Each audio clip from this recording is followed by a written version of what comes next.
Pemerintah Kota Bandar Lampung mendistribusikan beras sebanyak 56.000 karung ukuran 10 kg dari Badan Pangan Nasional kepada masyarakat pada Kamis 24 Juli 2025.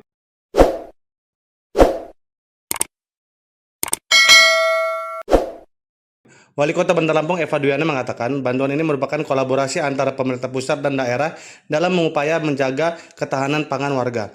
Kalau tidak mendapat bantuan dari pusat, bisa dilaporkan ke camat atau lurah. Nanti akan kami bantu meskipun tidak sebanyak bantuan dari pusat yang berupa 2 karung. Kita hanya bisa bantu 1 karung ukuran 5 atau 10 kg. Pihaknya mengapresiasi Presiden dan Gubernur atas bantuan yang telah diberikan. Bantuan ini sangat bermanfaat bagi warga. Terima kasih kepada Pak Presiden dan juga Pak Gubernur.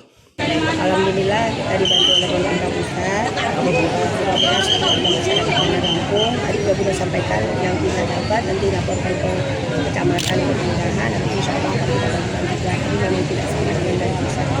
Mereka 2 karung, kita sekolah 1 atau 10 atau 5. Dan ini kita lakukan kita berikan kepada warga masyarakat Bandar Lampung. Dan mulai juga bantu sama pemerintah